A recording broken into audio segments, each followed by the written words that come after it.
예배를 준비하는 마음으로 우리 왕이신 나의 하나님 우리 부르면서 예배를 준비하겠습니다.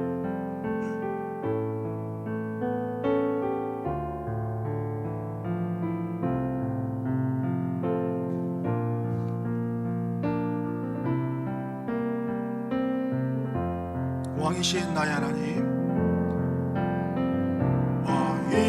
왕이신 나의 하나님,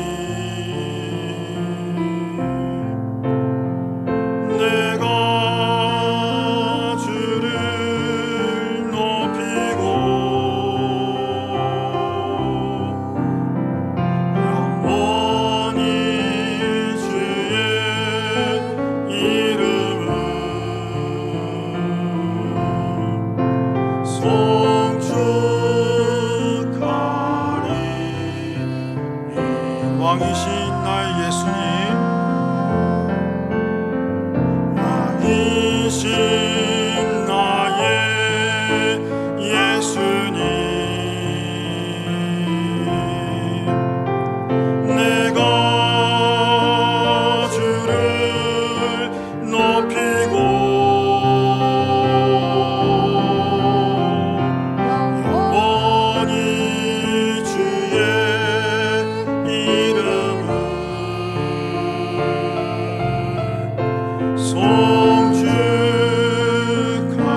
송축하리. 마지막으로 왕이신 나의 성령님, 왕이신 나의 성령님, 내가 주를 높이고 영원히 주의 이름을 송축하리이다.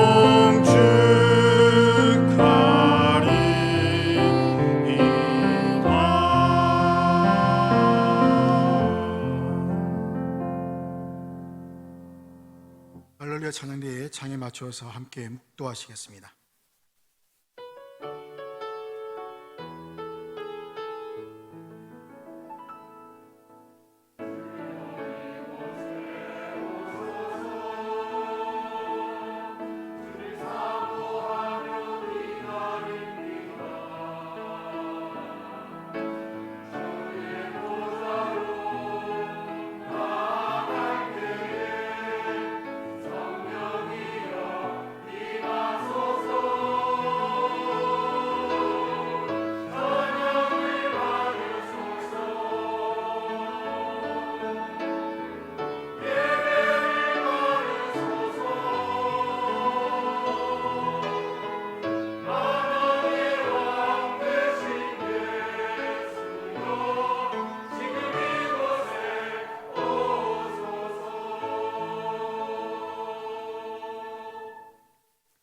왕이신 나의 하나님, 이 시간 주 앞에 예배하기 위해서 주의 백성들 함께 모였습니다. 주 앞에 드리는 예배 주님 받아주시고 주님만 홀로 영광 받아 주시옵소서. 우리 주 예수 그리스도의 이름으로 기도드립니다. 아멘. 찬송가 32장입니다.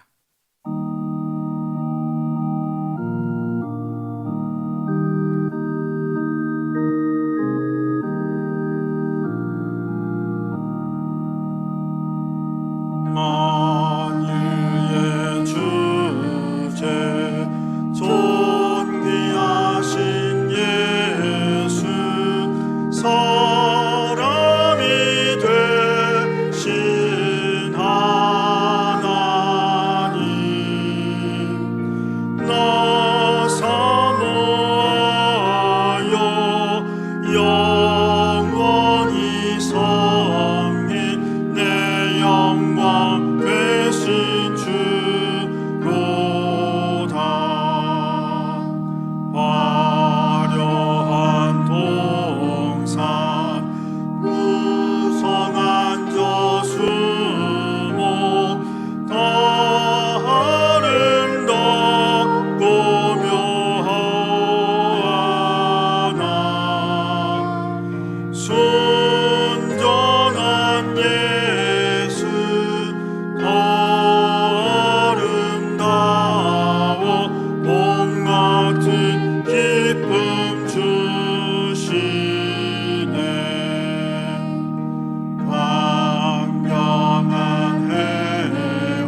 함께 사도신경으로 신앙 고백하시겠습니다. 나는 전능하신 아버지 하나님, 천지의 창조주를 믿습니다. 나는 그의 유일하신 아들 우리 주 예수 그리스도를 믿습니다. 그는 성령으로 잉태되어 동정녀 마리아에게서 나시고 본디오 빌라도에게 고난을 받아 십자가에 못 박혀 죽으시고 장사된 지 사흘 만에 죽은 자 가운데서 다시 살아나셨으며 하늘에 오르시어 전능하신 아버지 하나님 우편에 앉아 계시다가 거기로부터 살아있는 자와 죽은 자를 심판하러 오십니다. 나는 성령을 믿으며 거룩한 공교회와 성도의 교제와 죄를 용서받는 것과 몸의 부활과 영생을 믿습니다. 아멘. 강수 장로님 기도하시겠습니다. 하나님 아버지, 고맙습니다. 감사합니다. 사월의 첫 주일을 허락하시사 예배할 수 있게 하시니 참 감사합니다. 꽁꽁 얼어붙은 마음도 풀리게 하시며 앙상한 가지에 세움이 돋아나게 하시니 참 감사합니다. 저희들의 고집과 못된 심령을 갈아엎어 주시니 참 감사합니다. 주홍같이 붉은 죄일지라도 눈과 같이 희게 해 주시니 참 감사합니다. 마음 정성 다하여 신령과 진정으로 드려지는 예배되게 하시옵소서. 사랑하시는 주님, 우리 교회를 축복하시사 새해부터 시작한 기도와 말씀과 감사 생활이 날이 가면 갈수록 더 풍성하여 믿음의 기념비를 세우는 우리 모두가 다 되게 하시옵소서. 영광받아 주시옵소서. 아무것도 염려하지 말고 오직 모든 일에 기도와 간구로 너희 구할 것을 감사함으로 하나님께 아뢰라. 그리하면 모든 지각에 뛰어난 하나님의 평강이 그리스도 예수 안에서 너희 마음과 생각을 지키시리라. 아멘. 감사함으로 그 문에 들어가며 찬송함으로 그 궁전에 들어가서 그에게 감사하며 그 이름을 송축할지어다. 아멘. 감사하면서 살기 때문에 행복한 가정, 행복한 교회 되게 해 주시니 참 감사합니다. 사랑하시는 주님, 연로하신 어르신들과 은퇴 장로 권사님들을 축복하시사 기도의 무릎이 강하게 하시며 많은 위로와 기초노령 도움과 섬김을 받아야 할 분들이지만 오히려 위로하고 섬길 수 있게 하시니 참 감사합니다. 계속하여 섬김의 기념비를 세우는 어르신들 다 되게 하여 주시옵소서. 사랑하시는 주님, 우리 목사님 하나님의 의로운 오른손으로 붙드시사 강건함을 되짚혀 주시옵소서. 성령님 인도 따라 기도하시게 하옵시며 사람의 소리와 사탄의 시험에서 승리케 하시니 참 감사합니다. 평강의 주께서 찾아오셔서 복음사역에만 전념하시사 앞서가심에 이루시는 주님의 역사하심 뵐 때마다 기쁨이 충만케 하시옵소서. 이 시간 주실 말씀 위에 성령 충만하셔서 말씀은 살았고 운동력이 있어 좌우의 날성금보다도 예리하여 혼과 영과 및 관절과 골수를 찔러 쪼개기까지 하며 또 마음의 생각과 뜻을 감찰하나니 영역간에 치유의 말씀, 위로의 말씀, 축복의 말씀이 되게 하옵소서. 오늘도 맡은 분야에서 충성스러운 봉사의 손길 위에 영원히 주를 향한 아름다운 손길들이 다 되게 하시옵소서. 성도들의 가정과 직장과 사업터 위에 복에 복을 더하시사 죽게 하듯 겸손히 섬김과 나눔의 아름다운 처소가 되게 하옵소서. 준비된 할렐루야 찬양대 찬양을 받으시옵소서. 저들의 깊은 영혼 속에서 들어지는 찬양이 오리 한없는 은혜의 찬양이 되게 하옵소서. 이 모든 말씀 예수 그리스도 이름으로 기도드리옵나이다. 아멘.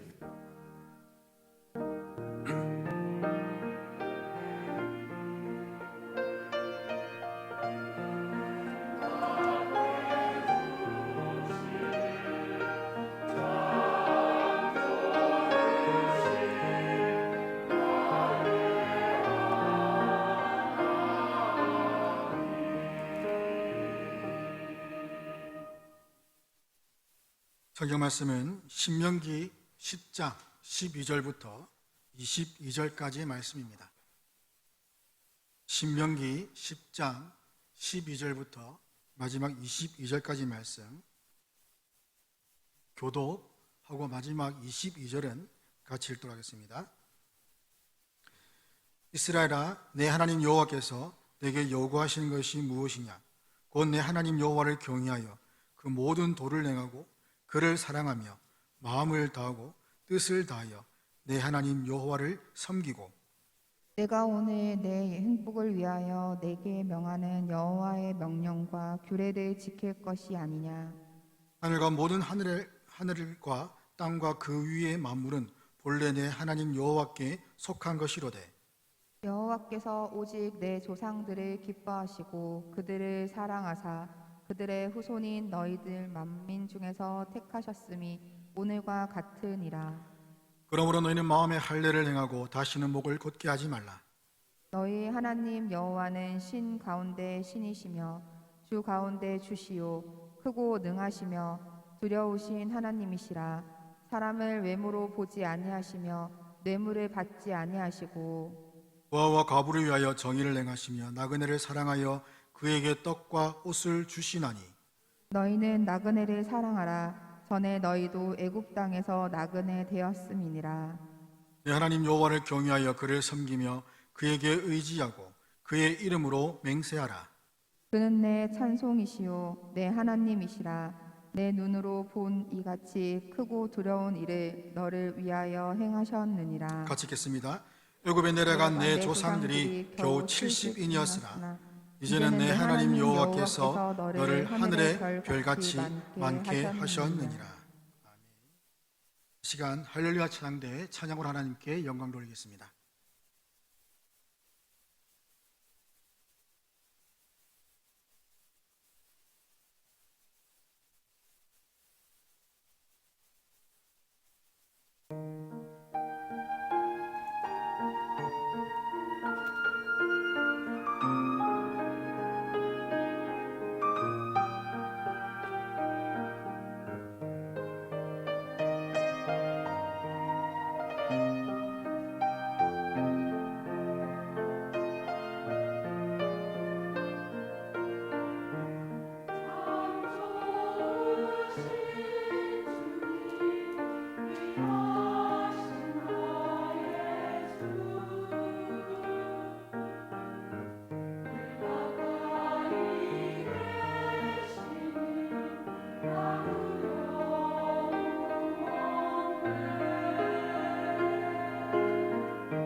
아멘. 시간 하나님이 요구하시는 것이라는 제목으로 함께 말씀을 나누고자 합니다. 이스라엘은 출애굽한 후 광야에서 40년 동안 생활을 했습니다. 그들은 광야 40년 동안 그들의 모습을 살펴보면 그야말로 완악한 마음을 가졌고 또한 불순종한 삶이었습니다. 이스라엘은 자신들이 출애굽 받았던 그때의 일들은 다 잊어버리고 감사하지 않았습니다. 교만할 대로 교만했고 자신들의 필요만 요구했었습니다. 이스라엘은 불순종하는 목이 곧은 백성이었습니다. 이들의 입에서는 불평과 원망이 마구마구 쏟아져 나왔습니다. 불신앙의 특징이 이 불평과 원망입니다. 내 입에서 불평과 원망이 나온다면 내가 지금 하나님을 올바르게 믿고 있는지 한번 자신의 믿음을 점검해 보아야 합니다. 불평과 원망이 우리를 더 힘들게 하고 믿음의 길로 가는 것에 방해를 합니다.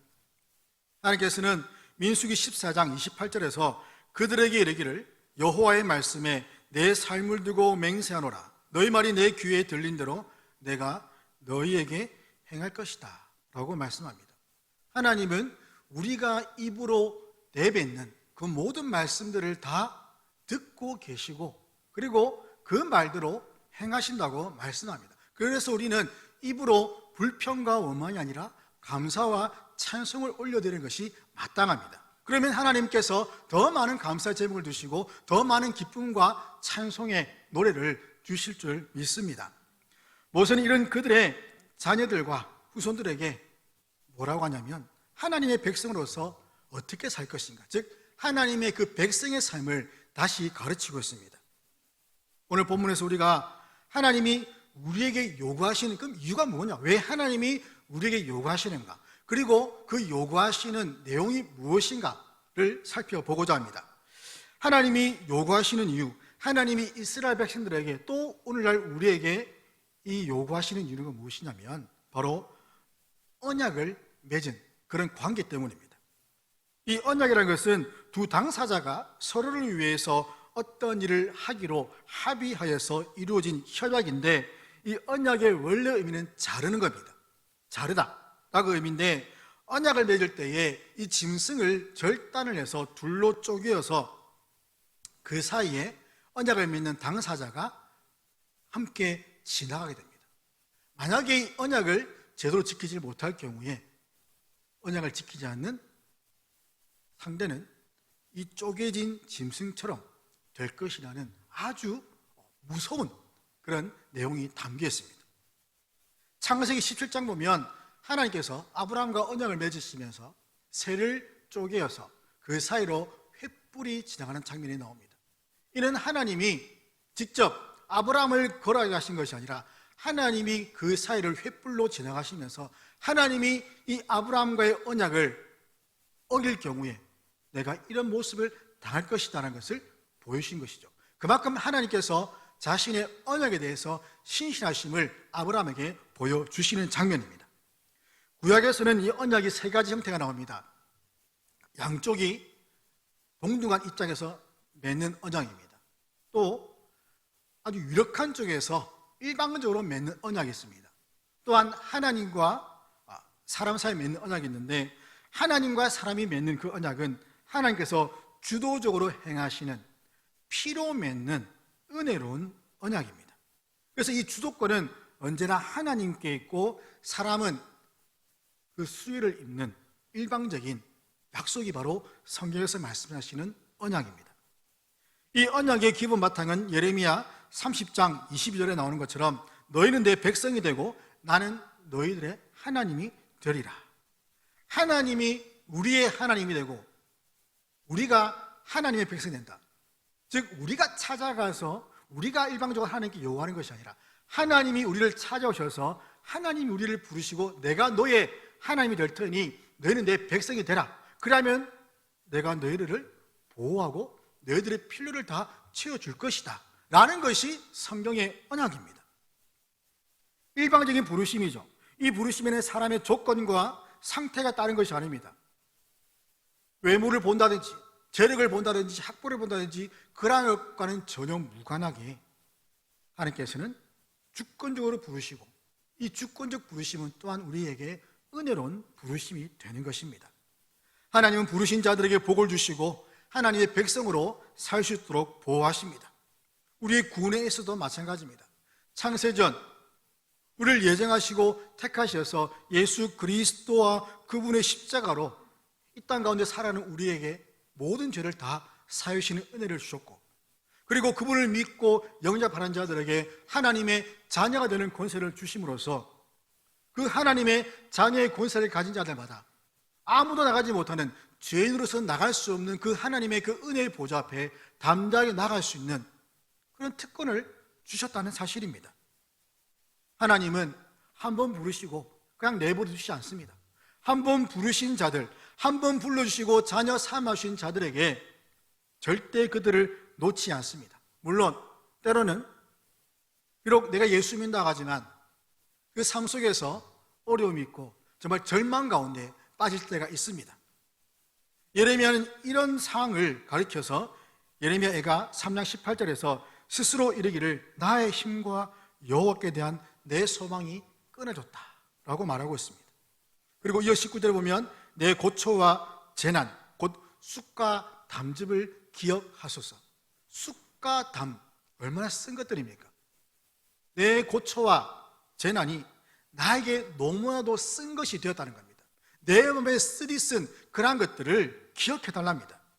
하지만 이런 고초와 재난, 이러한 쓴 것들이 내 안에 있음에도 불구하고 이 예레미야에게 소망이 될 수 있었던 것은 그 이어 나오는 20절에 보면 여호와의 인자와 긍휼이 무궁하시기 때문이다 라고 고백합니다. 내 담즙을 기억하소서. 그럼에도 소망이 될 수 있는 것은 바로 여호와의 인자와 긍휼이 그냥 작은 것이 아니라 일시적인 것이 아니라 무궁하시기 때문이다 라고 고백하고 있는 것이죠. 하나님의 인자와 긍휼은 한 번 주어지고 끝나는 것이 아니라 무궁합니다. 사람의 생각으로는 도무지 가늠할 수 없을 정도로 그 깊이와 넓이가 무궁하다는 겁니다. 나의 하나님, 우리의 인자하시고 긍휼하신 그 하나님, 그 하나님의 이러한 성품 때문에 우리에게는 소망이 있게 됩니다. 우리가 이런 하나님의 성품을 알고 믿기 때문에 비록 어렵고 힘들더라도 우리 안에 소망이 끊어지지 않고 살아갈 수가 있게 됩니다. 또한 더 나아가서 3장 33절 보면 주께서 인생으로 고생하게 하시며 근심하게 하심은 본심이 아니시다라고 말씀합니다. 우리가 당하는 근심, 받는 근심, 또 고생, 이것이 하나님의 본심이 아니라는 겁니다. 얼마나 위로가 됩니까? 지금 내가 받는 어려움, 육체적인 어려움, 경제적인 어려움, 여러 가지 상황과 환경 속에서 받는 그런 모든 고통이 왜 하나님이 나를 이렇게 내버려 두시나요? 왜 나를 이렇게 힘들게 하십니까? 라고 불평할 것이 아니라 그렇게 하시는 것이 비록 그렇게 하시지만 그것이 하나님의 본심이 아니라는 겁니다. 우리가 자녀를 키우다 보면 부모의 본심은 아니지만 때로는 자녀를 독립적인 존재로 조금 부모로부터 의지하지 않도록 하기 위해서 그냥 내버려 둘 때가 있지 않습니까? 어렵더라도 그래 너가 한번 스스로 이것을 이겨내 보라고 하면서 살 때가 있습니다. 때로는 아이가 이제 돌이 되어서 걸음마를 하기 시작할 때에 계속 아이를 옆에서 잡아주면 어떻게 합니까? 아이는 스스로 걷지 못합니다. 그 걷는 그 걸음 그 시간이 점점 늦어지게 되는 것이죠. 그러나 부모가 도와주지 않고 아이가 어느 정도 잘 걸을 수 있도록 계속 보다가 위태로울 때 가서 잡아주고 하는 것. 자전거 배울 때도 마찬가지잖아요. 아이는 엄마 이거 놓지 마, 아빠 놓지 마지만 막 발조 가다 보면 스스로 혼자 가게 됩니다. 그러다가 넘어질 때도 있죠, 물론. 그러니까 그렇게 하는 모든 것이 다 그 자녀가 스스로 일어설 수 있도록, 스스로 할 수 있도록 하기 위한 부모의 사랑 담긴 마음이라는 겁니다. 바로 하나님이 이런 마음이라는 것이죠. 그래서 하나님은 당신의 자녀들이 바로 이런 하나님 마음을 알아주기를 바라신다는 겁니다. 누가복음 15장 보면 아버지에게 두 아들이 있는데 그 둘째 아들이 아버지로부터 유산을 받아서 그 유산을 현금으로 바꾸어 먼 지방으로 갑니다. 그 먼 지방에 가서 그 받은 많은 재산들을 다 허랑방탕하게 낭비하고 그냥 다 써버리죠. 그리고 아무것도 남지 않는 그런 상태, 빈털터리가 되었고 심지어 그 땅, 그 지역에 가뭄이 들게 됩니다. 돼지를 치는데 돼지가 먹는 그 열매조차 먹을 수 없어서 마음간에 근심이 있고 걱정이 생길 때에 문득 깨닫는 것이, 우리 아버지께는 먹을 것이 많구나. 아버지께 돌아가자. 비록 아들로서는 못 돌아가지만 아버지께 돌아가서 내가 종으로라도 섬기면 내가 먹고 살 수 있지 않겠는가 라면서 돌아가죠. 그리고 집에 거의 성에 다 왔을 근처에 됐을 때에 멀리서 아버지가 아들이 오는 것을 어떻게 합니까? 뛰어갑니다. 뛰어가서 목을 끌어안고 웁니다. 잘 돌았다고 웁니다. 이것이 바로 하나님의 마음이라는 겁니다. 이것이 하늘 아버지의 마음, 우리를 향하신 하늘 아버지의 마음이라는 겁니다. 그러기에 우리는 이 하나님 아버지, 이 아버지의 말씀을 잘 듣고 순종해야 됩니다. 듣고 순종하면 어떻게 될까요? 이사야 58장 2절에 보면 하나님을 가까이 하기를 즐거워하노다. 하나님을 가까이 하기를 즐거워하라는 말입니다. 멀리서 듣고 순종할 수 있는 것이 아니라 하나님께 가까이 나가서 어쨌든 하나님께서부터 무엇인가 듣고 내가 살기 위해서 하나님께 가까이 나가기를 즐거워하라고 합니다. 마르다는 예수님이 오셨을 때에 음식을 만드나 일을 했지만 마리아는 어떻게 했습니까? 말씀을 듣기 위해서 예수님 곁에 꼭 붙어 있었습니다. 그렇게 하라는 것이죠.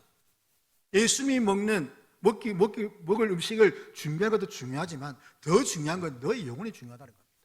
내가 구원받는 게 중요하다는 것이죠. 내가 말씀을 듣는 게 중요하다는 겁니다. 그러기 위해서 우리는 하나님께 가까이 나가야 됩니다. 하나님께 가까이 나가는 것은 무엇입니까? 예배 자리에 나오는 것이죠. 기도의 자리에 나오는 겁니다. 그렇게 하는 것이 즐거워하라는 겁니다.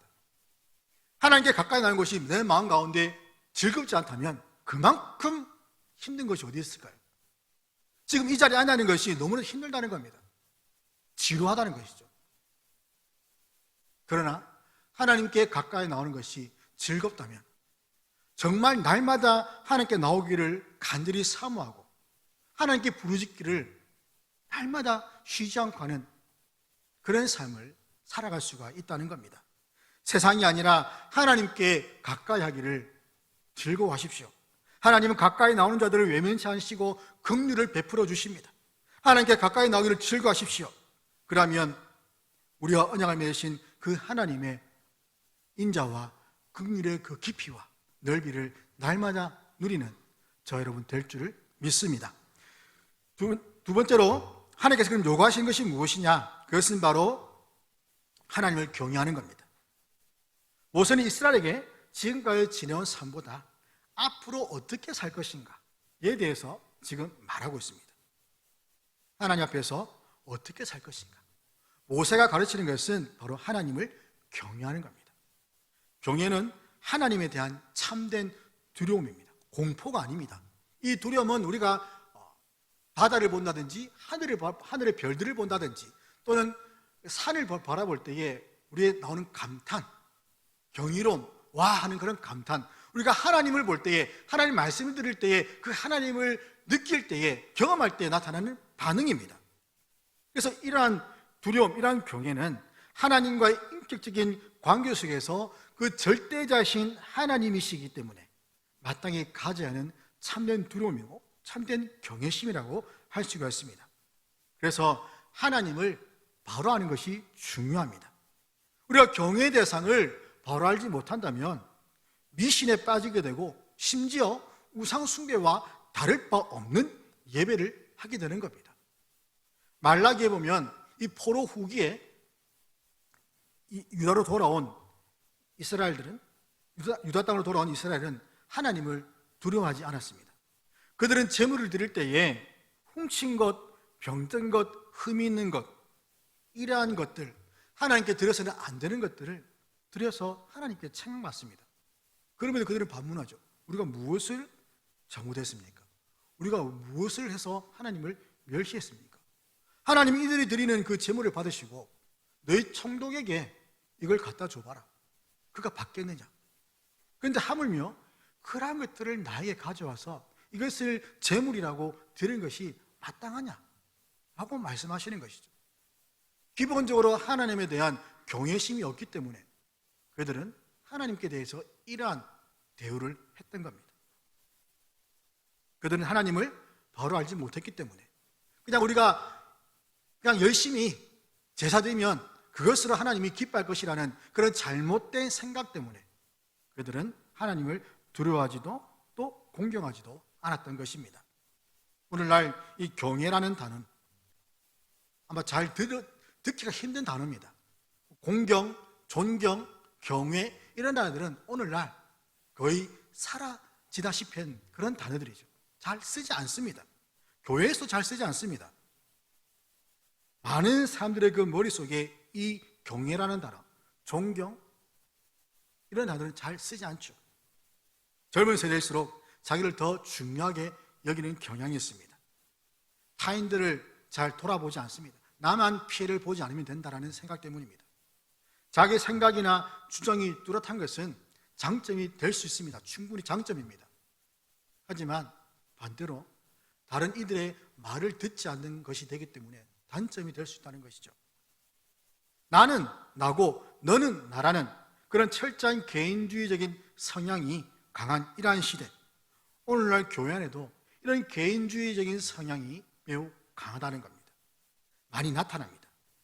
하나님을 경외하는 어른들, 하나님의 그 권위를 인정하는 그런 어른들이 이전보다는 많이 없어진 시대입니다. 오히려 자신을 높이려고 하는 그런 권위주의가 우리 모두 안에, 우리 마음 가운데 자리 잡고 있습니다. 하나님을 경외하지 않으니 어떻게 됩니까? 말씀의 권위는 사라지죠. 그러다 보니 말씀을 전하는 자들에 대한 존경도 역시 사라지고 없습니다. 그러다 보니 각 사람의 소견과 그냥 내가 좋아하는 대로, 내 감정이 좋은 대로 나에게 좋게 느껴지는 그것이 마치 진리이냐, 그것을 따라가는 그런 모습들이 되어버린 겁니다. 그렇게 신앙생활을 하고 있습니다. 그러나 신앙생활은 하나님을 경외하는 마음으로 살아야 됩니다. 하나님을 경외함이 없이 신앙생활을 할 수가 없습니다. 특히 매주일마다 행해지는 예배, 어떤 마음으로 하고 있습니까? 하나님을 경외하는 마음으로 해야 됩니다. 앞에서도 말씀드렸지만 여기에 나와 있는 것 자체가 힘들고 어렵고 말씀을 들어도 도무지 들리지 않는 그런 상태라면 먼저 자신의 마음 상태를 봐야 되는 거죠. 내가 정말 예배에 대한 사모함이 있느냐, 내가 하나님을 경외하는 마음을 가지고 있느냐 하는 것을 먼저 보라는 겁니다. 그렇게 경외하는 마음으로 예배할 때에 육신의 귀가 아니라 우리의 마음으로 그 말씀을 듣게 됩니다. 육신의 귀로 아무리 말씀을 많이 들어봐야 우리 마음 가운데 그 말씀이 자리 잡지 못하면 아무런 소용이 없습니다. 변화가 일어나지 않습니다. 예수님께서 들을 귀 있는 자는 들을지어다. 다 귀는 가지고 있죠. 진정으로 들어야 할 귀가 무엇이겠습니까? 너희 가운데 마음으로, 내 마음으로, 너희 마음으로 내가 하는 말을 들어라. 그러면 그 말씀의 능력을 경험할 것이다. 이것이 주님이 하신 말씀 아닙니까? 하나님을 하나님으로 바로 알고 예배해야 합니다. 하나님을 모르는 자들에게는 이 예배는 아무런 의미가 없게 됩니다. 또한 하나님을 예배하는 자들의 모습은 단지 공예배, 주일 모여서 함께 모든 세대들이 드리는 이 공예배에 그치는 것이 아니라 그들의 삶이 예배가 되어야 됩니다. 세 번째 성경에 예레미야 3장 23절 보면 주님의 사랑과 긍휼이 아침마다 새롭고 주님의 신실이 큽니다라고 합니다. 여기서 사랑은 개정개정에는 인자로 번역되었습니다. 주의 인자와 긍휼이 아침마다 새롭고 주의 신실하심이 크십니다. 이렇게 고백합니다. 하나님께서 인자와 긍휼, 사랑과 긍휼을 주셔서 아침마다 우리를 새롭게 하신 이유가 무엇이겠습니까? 다른 것이 아니라 우리를 예배자로 살게 하시기 위함입니다. 예배자인 우리는 하나님의 사랑과 긍휼로 매일매일 살아갑니다. 우리는 아침에 일어나서 우리에게 생명을 주신 그 하나님께 감사하고 그 하나님 말씀을 읽고 묵상하고 또 기도하면서 하나님 뜻을 구하고 하루를 하나님께 맡기며 살아가죠.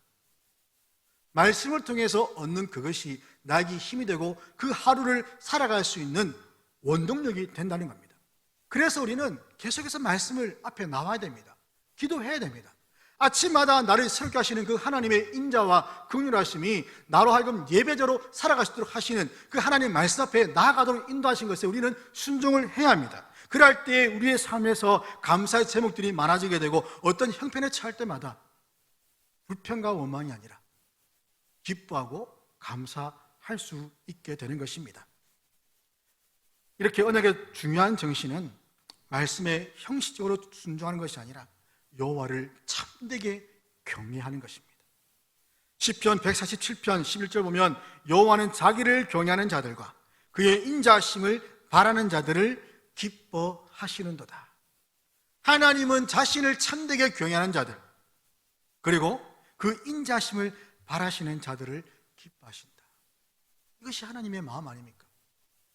아무리 자녀들이 말 안 듣고 하더라도 그래도 부모를 사랑하고 존경하는 마음과 때로는 또 부모에게 와서 손을 벌리고 또 무언가 요구할 때에 그것을 내치는 부모는 아무도 없습니다. 물론 말로 쿡 집었죠. 지금까지 뭐 했냐? 지금까지 뭐 돈 없이 너 경제적으로 뭐 독립할 수 없이 뭐 했냐라고 할지 모르지만 그게 본심은 아니지 않습니까? 그러면 기쁨으로 자녀의 필요를 채워주게 됩니다. 그 바라는 자들을 기뻐하심으로 주십니다. 하지만 사람의 본성은 자기를 향해 되어 있습니다. 하나님을 향하지 않고 자기를 향한다는 말입니다. 모든 것이 다 자기 중심적이죠. 그래서 하나님을 경외하는 자들을 심지어 어리석다라고 말합니다.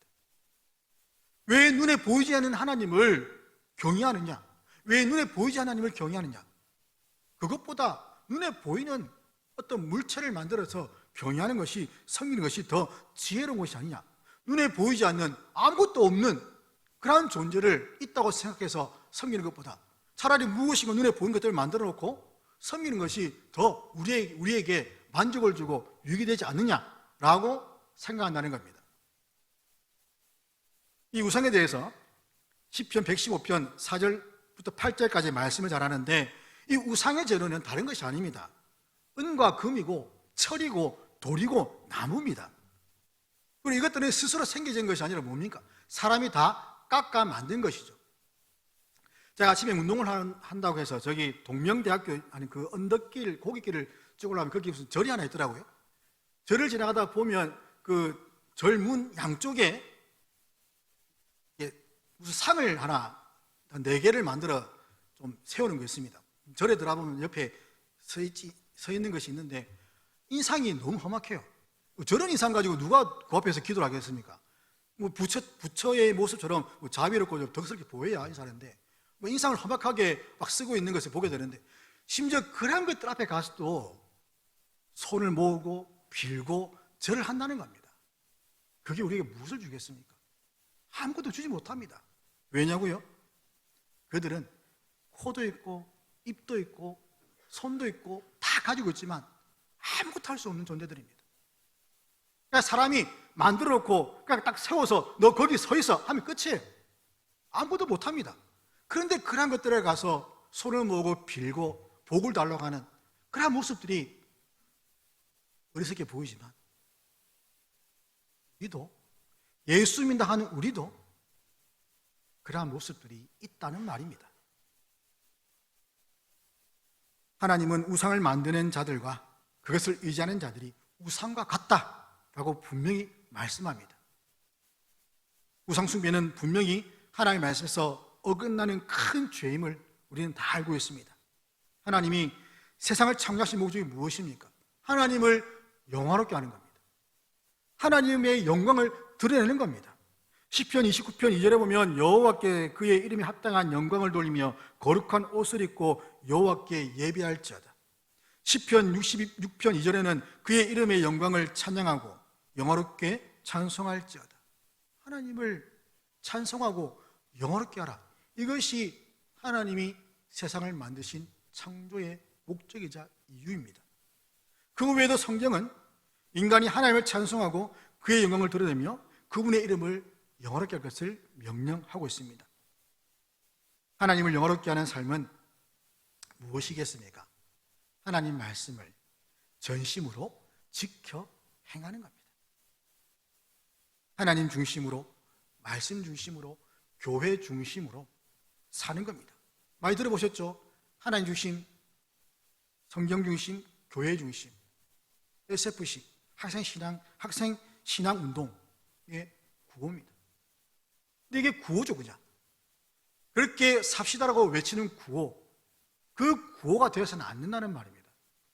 우리의 삶의 생활의 원리가 되고 중심이 되어야지 우리의 입으로 외치는 구호가 되어서는 안 된다는 것입니다.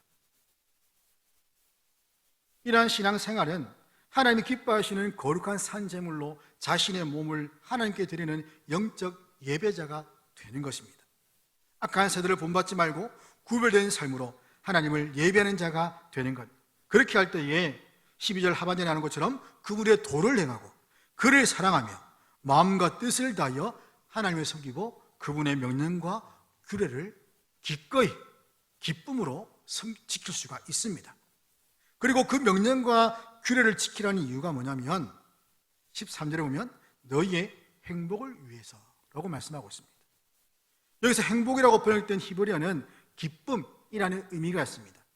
하나님의 그 규례와 명령을 지키는 것이 바로 너희의 행복, 기쁨, 일시적이고 금방 끝나는, 사라지는 그런 것이 아니라 지속적인 행복을 위해서 이 말씀과 명령, 규례를 지켜 행하라는 겁니다.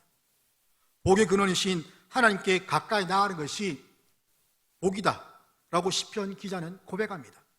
하나님 율법을 지키며 여호와의 증거들을 지키고 전심으로 여호와를 구하는 자들이 복이 있다 라고 시편 기자가 찬양합니다.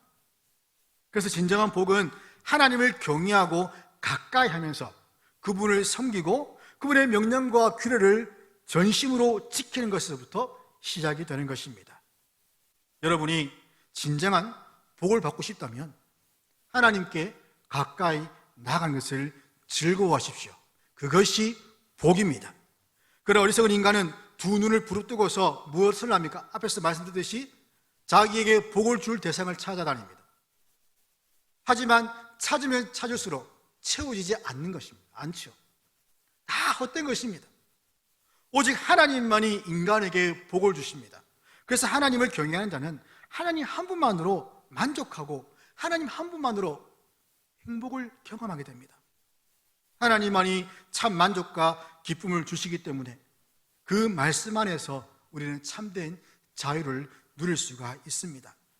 하나님 말씀은 마치 비행기에서 낙하는 군인들이 메고 있는 낙하산과 같습니다.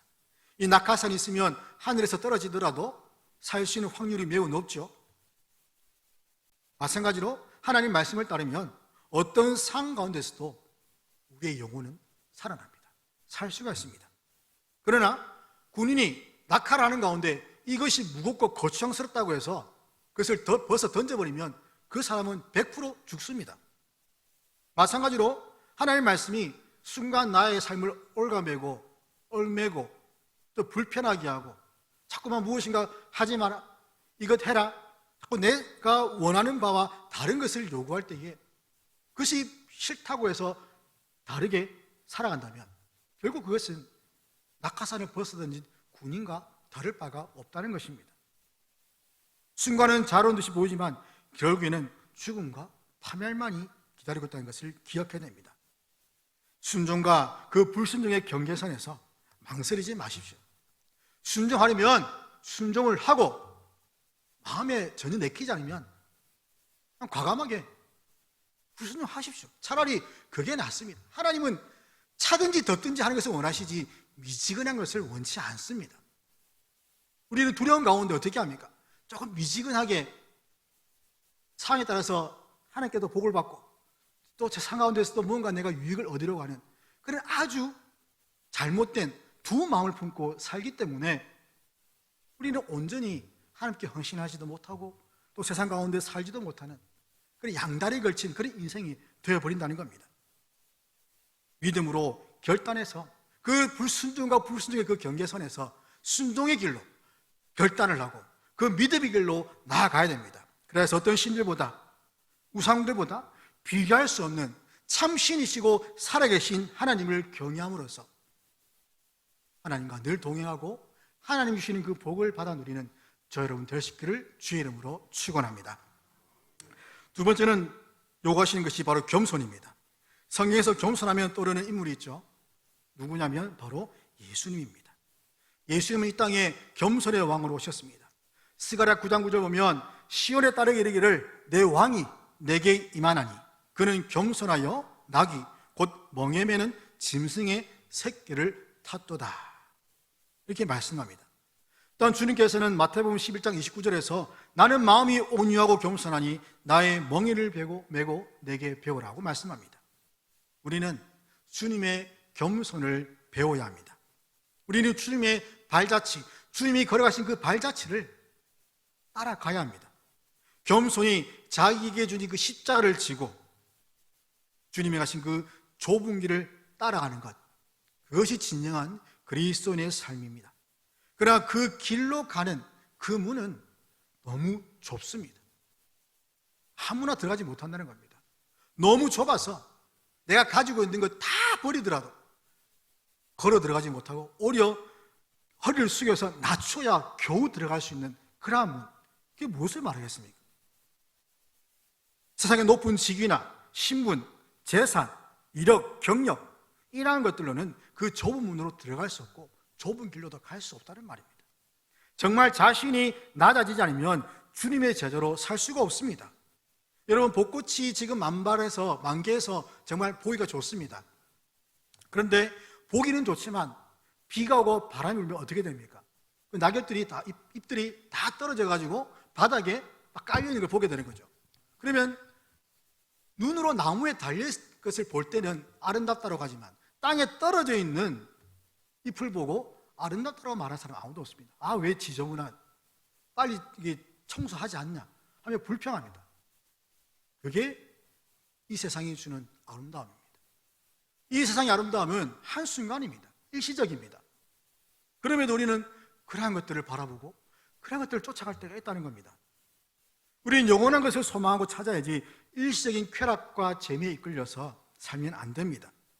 우리가 들어가고 걷는 그 길이 비록 좁은 문이고 좁은 길이라 할지라도 그 문과 그 길이 영생으로 인도한 것을 알기 때문에 그 너머에 있는 그 영생이 정말 가장 소중하고 나에게 있어야 될 줄을 알기 때문에 기꺼이 그곳으로 들어가고 그 길로 간다는 겁니다. 그렇다면 왜 겸손해야 될까요? 이스라엘이 하나님의 서민으로 선택된 것이 그의 공로와 의로 인한 것이 아니기 때문입니다. 오직 하나님의 선하시고 기쁘신 뜻, 그리고 무조건적인 사랑에 의한 것입니다. 이스라엘은 본질상 완고하고 교만한 백성입니다. 때문에 하나님의 그 선택을 받은 것에 대해서 어떤 공로와 의를 내세우면 안 되었습니다. 그래서 모세가 뭐라 하냐면 너희는 마음의 할례를 행하라. 바울도 육체의 할례가 아닌 그 이면적 할례, 그 마음의 할례가 더 중요하다고 말하고 있습니다. 신명기 30장 6절에 보면 내 하나님 여호와께서 내 마음과 내 자손의 마음에 할례를 베푸사 너로 마음을 다하며 뜻을 다하여 내 하나님 여호와를 사랑하게 하사 너로 생명을 얻게 하실 것이며 라고 말하고 있습니다.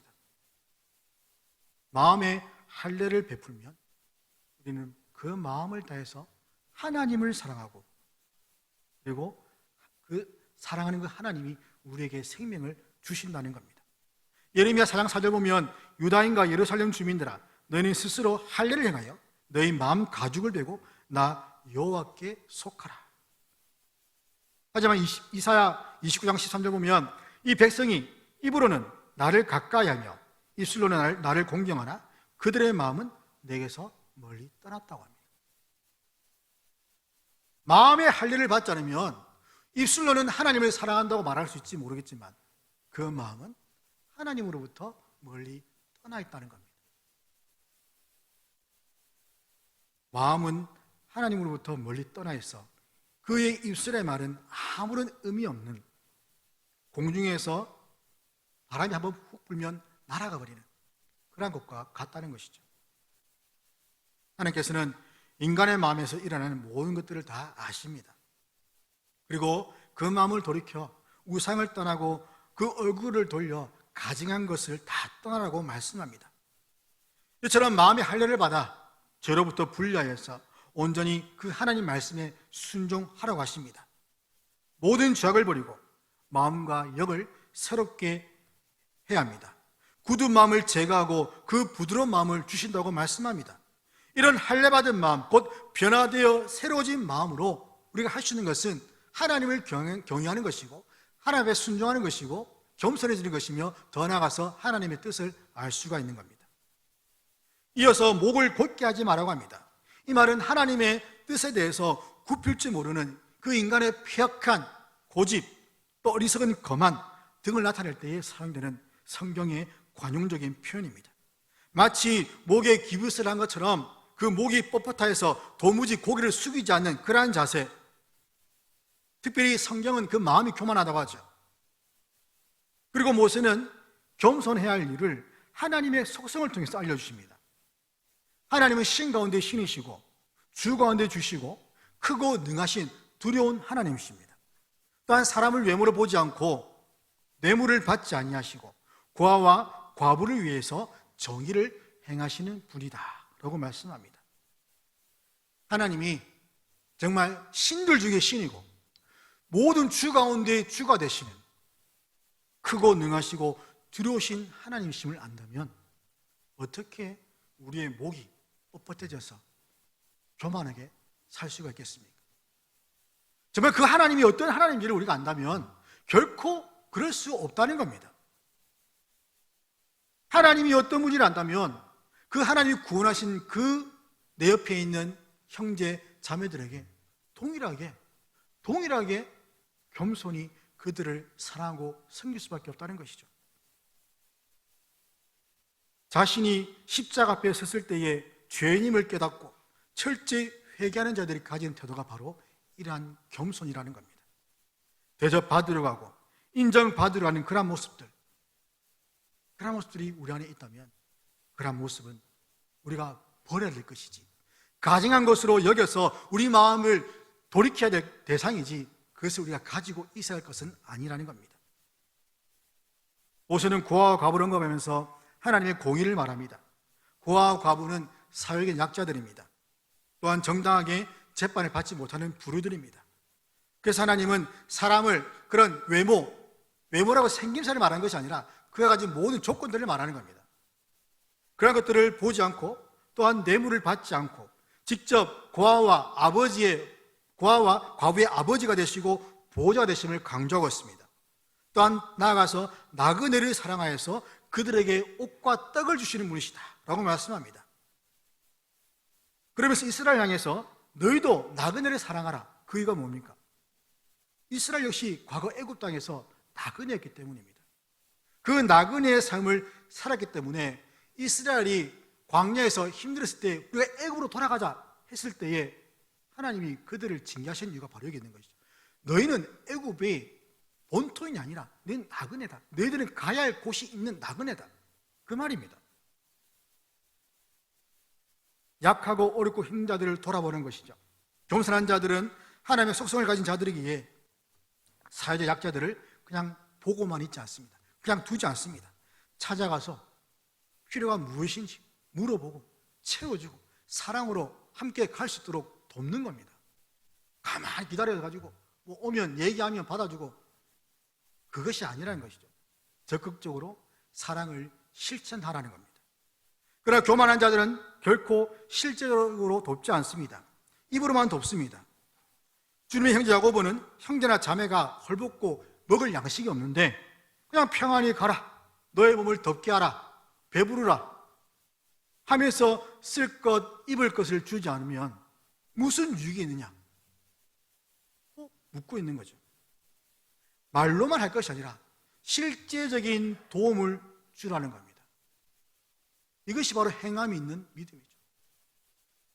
이것이 행함이 있는 믿음입니다. 사도요한이 이 세상의 재물을 가지고 형제의 궁핍함을 보고도 도와줄 마음을 닫으면 하나님의 사랑이 그 사람 안에 어떻게 거하겠느냐. 눈에 보이지 않는 형제를 사랑하지 않는데 눈에 보이는 형제를 사랑하지 않는데 눈에 보이지 않는 하나님을 사랑할 수 있느냐? 하나님 사랑은 이웃 사랑으로 나타납니다. 그래서 교회 안에서 사랑으로 서로를 돌아보는 일에 더 많은 관심을 가져야 합니다. 요즘같이 개인주의가 만연한 시대에 서로에 대한 관심은 많이 줄어들죠. 또한 코로나 때문에 이 마스크를 쓰고 있으니 새 가족이 오더라도 얼굴을 자세히 보지 못하면 전혀 알 수가 없습니다. 그러다 보니 점점 교제가 적어지고 모임도 잘하지 못하니 관심이 적어지게 되고 또한 돌아보는 그런 마음들도 조금씩 식어지게 되는 것입니다. 그럼에도 불구하고 그리스도의 몸의 교회, 그리스도의 몸인 교회, 그 지체들로서 우리는 서로를 돌아보는 일에 힘써야 됩니다. 그리스도의 몸으로서 유기적인 공동체, 살아있는 공동체, 서로가 그리스도의 피로 이어져 있기 때문에 그 다른 사람이 겪는 그 고통은 내가 겪는 것과 같은 고통일 수밖에 없는 것이죠. 우리 몸을 봐도 잘 알지 않습니까? 작은 부분 하나도 아프면 온몸이 힘듭니다. 온몸이 힘들어요. 그런 고통을 교회 안에서도 동일하게 느끼고 기쁨, 슬픔 모든 것들이 함께 공유할 수 있는 그러한 공동체, 그러한 교회가 바로 예수님의 교회라는 겁니다. 이러한 것을 느끼지 못하면 그 교회는 죽어가는 교회입니다. 몸이 죽어가는데 내 몸의 한 부분이 썩어져 없어져 가는데 괴사되어 있는데 전혀 아픔을 느끼지 못한다면 정상적인 몸이 아니죠. 다른 지체들의 어려움을 알지 못하는 교회, 서로 사랑한다고 말하지만 전혀 그 사랑의 기운을 받지 못하는 교회, 그런 교회가 되어야 되겠습니까? 말로는 누구나 다 할 수 있습니다. 그러나 정말 말이 아니라 진실과 행함으로 서로 사랑의 교회가 되어야 됩니다. 그렇게 하는 것이 진리에 속한 줄 알고 그 마음을 주 앞에서 굳세게 하는 것이라고 요한 1서 3장 19절에서 말씀합니다. 또한 다른 사람들이 예수님의 제자들 서로 사랑하는 것을 봄으로써 알게 하라고 말씀을 하고 있죠. 하나님의 백성들, 그리스도의 제자들의 특징은 서로를 자신처럼 사랑하는 것임을 기억해야 합니다. 20절부터 22절에서 다시 하나님을 경외할 것을 말씀하는데 경외하고 섬기고 의지하고 그의 이름으로 맹세하라고 합니다. 그분은 찬송의 대상이시며 하나님이십니다. 눈으로 본 그 모든 두려운 일을 이스라엘을 위해서 행하신 분입니다. 애굽에 70명이 내려갔는데 450년 후에 그들 출애굽할 당시에 장정만 60만 명이 되었습니다. 70명이 수백 년 후에 60만 명, 장정만 60만 명이 되고 그 외 여자와 또 아이들 또 노인들 다 포함하면 엄청난 수라는 것이죠. 엄청난 대민족을 이루었습니다. 그것이 하나님이 이스라엘에게 행하신 크고 놀라운 일. 그러면서 22절에 보면 하늘에 별같이 많게 하셨다. 창세기 15장 5절과 22장 17절 보면 하늘의 별처럼 큰 민족을 이루어 주시겠다라는 그 하나님의 약속의 성취임을 말씀하고 있습니다. 우리의 삶에서도 하나님께서 행하신 크고 놀라운 일들이 얼마나 많습니까? 대단히 성공하고 또 큰 집에 이사를 가고 좋은 자동차를 타고 하는 그런 눈에 보이는 외적으로 무엇인가 된 것처럼 보이는 그것을 말하는 것이 아니라 예수 안에 살고 있는 것, 그 자체가 얼마나 크고 놀라운 일이라는 것을 제가 말씀드리는 겁니다. 또한 불신 가정에서 혼자 예수 믿고 눈물로 세월을 보냈지만 그 사랑을 통해서 그 가정 가운데 구원의 은혜가 임하여서 예수 믿고 구원받는 놀라운 역사가 일어남을 경험하지 않습니까? 사랑하는 성도 여러분, 이 세상에 헛된 신들과 우상들과는 감히 비교할 수 없는 하나님을 우리는 믿고 있습니다. 그 믿음을 잃지 마십시오. 아무리 어렵고 힘들다 할지라도 그것이 우리를 향하신 하나님의 본심이 아니라 그것을 통해서 더 하나님께 나오기를 바라시고 하나님을 경외하고 하나님께 은혜를 구하는 그러한 자들을 기뻐하시는 분임을 알고 이 땅 가운데 살아가면서 하나님을 경외하고 겸손히 그 하나님이 행하신 놀라운 일들을 찬양하며 영광 돌리는 저 여러분 될 수 있기를 주의 이름으로 축원드립니다. 기도하겠습니다. 하나님 감사합니다. 주님, 저를 사랑하셔서 저에게 또 원하시는 것이 있음을 말씀 통해 살펴보았습니다. 우리의 하나님이시요 우리의 구원자가 되시는 하나님께서 우리에게 하나님을 향한 경외심과 또한 겸손히 주의 말씀을 따를 것을 명하심을 우리들이 들었습니다. 우리의 육체의 귀가 아닌 우리의 마음으로 듣고 우리의 마음 가운데 담아 우리의 마음이 변화되고 우리의 삶이 변화되는 은혜가 있게 하여 주시옵소서. 우리 주 예수 그리스도 이름으로 기도드립니다. 아멘. 찬송가 453장 부르겠습니다.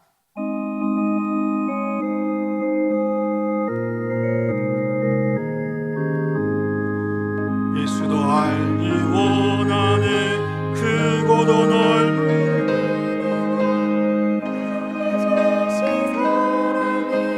간절히 알기 원하네 내 평생의 소원 내 평생의 소원 대속해 주신 사랑을 간절히 알기 원하네 성령이 스승되셔서 진리를 가르치시고 거룩한 뜻을 깨달아 예수를 알게 하소서.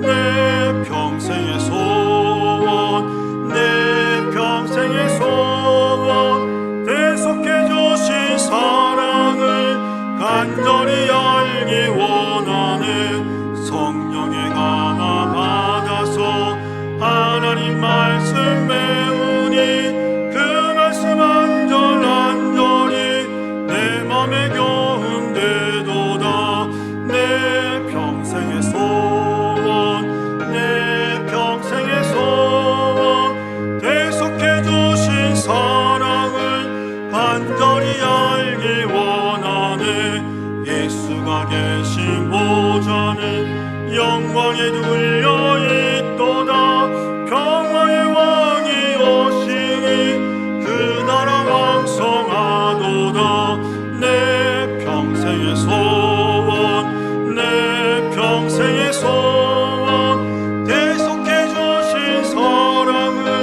간절히 알기 원하네.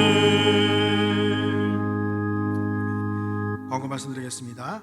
오늘도 예배와 기도 그리고 섬김을 통해서 인격과 삶이 변화되는 복을 받기를 주의 이름으로 축원드립니다. 청년부 플리마켓 후원금이 전달이 되었습니다. 주사랑 공동체에 후원금을 전달이 되었는데 우리 성도 여러분들의 관심과 후원으로 일한 것임을 다시 한 번 더 감사를 드립니다. 4월 안내 주보를 참조하시고요. 서성자 권사님 은들병원에 입원 중에 있습니다. 위에서 기도해 주시길 바랍니다. 그리고 새가족 수료가 2부 예배 후에 새가족 부실에서 있게 됩니다. 해당되시는 분들은 새가족 부실에서 내려가시면 되겠습니다. 나머지는 주보를 참조하시면 되겠습니다. 기도하겠습니다. 은혜와 자비 하나님 아버지 감사합니다. 하나님께서 부르신 백성들 한 자리에 모여서 예배하게 하시니 감사합니다.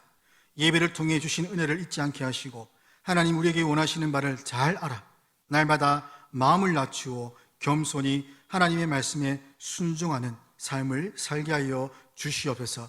주의 자녀들의 가정들마다 권념하시고 모든 걱정과 근심 거두어 가시며 범사에 감사의 제목들이 많아지게 하여 주시옵소서. 건강과 사업과 또한 직장과 자녀들 그리고 부부 또 이웃과의 관계 등 삶에서 겪는 모든 일들을 주님 앞에 내려놓고 주님이 말씀과 또한 성도의 교제를 통해서 주시는 영육의 안식을 얻게 하여 주시옵소서.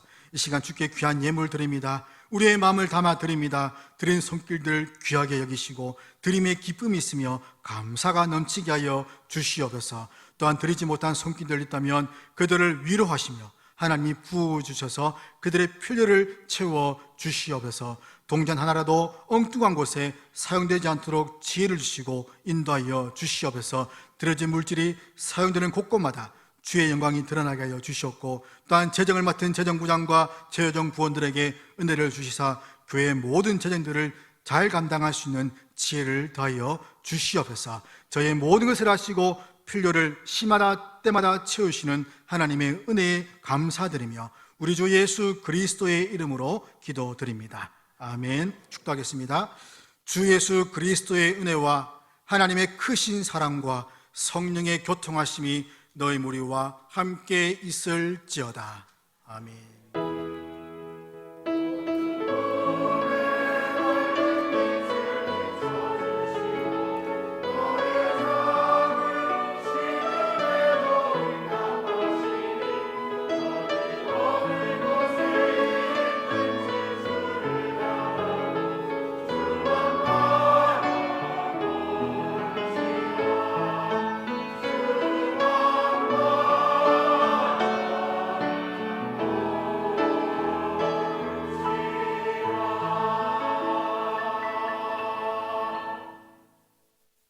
예배를 마쳤습니다. 저우 계신 분들께 인사 드리겠습니다. 하나님께 가까이 가기를 즐거워합시다.